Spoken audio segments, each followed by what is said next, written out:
తిరుమల లడ్డూ ప్రసాదంలో నెయ్యి కల్తీ అంశం దేశవ్యాప్తంగా ఎంత దుమారాన్ని రాజేస్తుందో మనం చూసాం. దీంతో అటు ప్రభుత్వం ఇటు టీటీడీ ప్రత్యేక దృష్టిని సారించాయి.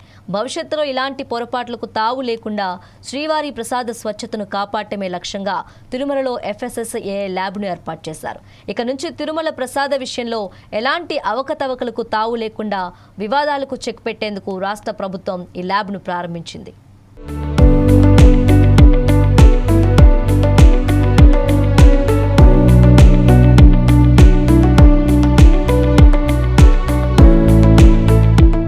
తిరుమలలో FSSAI ల్యాబ్ను సీఎం చంద్రబాబు ప్రారంభించారు. అనంతరం అధికారుల్ని అడిగి పనితీరును తెలుసుకున్నారు. మొత్తం 12,000 చదరపు అడుగుల్లో 2 అంతస్తుల్లో సుమారు 20 కోట్ల రూపాయలతో అత్యంత ఆధునిక ల్యాబ్ను నిర్మించారు.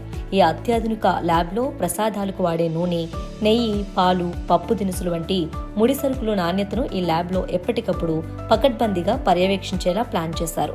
ఈ స్టేట్ ఫుడ్ ల్యాబొరేటరీని కేంద్రం, రాష్ట్ర ప్రభుత్వాలు టీటీడీ సంయుక్త పర్యవేక్షణలో రూపుదిద్దుకుంది. ఓ పుణ్యక్షేత్రంలో అత్యాధునిక సౌకర్యాలతో భారీ ఫుడ్ ల్యాబ్ను దేశంలోనే తొలిసారిగా ఏర్పాటు చేశారు. అత్యధికమైన ఈ ల్యాబ్ను కేవలం 9 నెలల రికార్డు సమయంలో పూర్తి చేయటం విశేషం.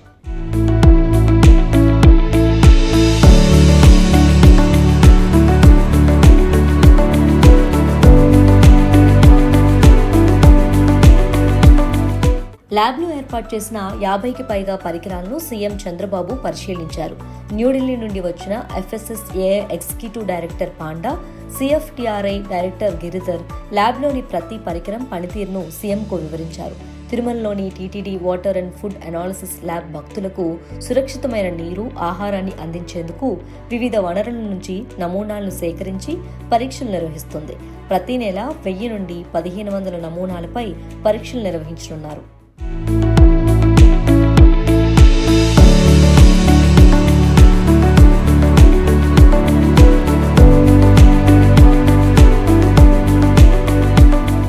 ఏపీ ప్రభుత్వం 2024 అక్టోబర్ 8న FSSAIతో ఒప్పందం చేసుకుంది.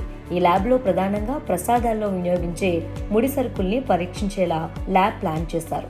దేశంలోనే తొలిసారి ఒక ఆలయంలో ల్యాబ్ ఏర్పాటు చేసిన ఘనత దక్కింది. ఈ ల్యాబ్లో అత్యాధునిక పరికరాలు ఉన్నాయి. ఈ ల్యాబ్లో యాంటీబయాటిక్స్, పురుగుల మందుల అవశేషాలు, లెడ్ ఆరెన్సిక్ వంటి వాటిని గుర్తించే పరికరాలు ఉన్నాయి. వీటితో పాటు త్వరలోనే ఫ్రాన్స్ నుంచి 3 కోట్ల విలువైన ఈనోస్, ఈ టంగ్ పరికరాలు కూడా రాబోతున్నాయి.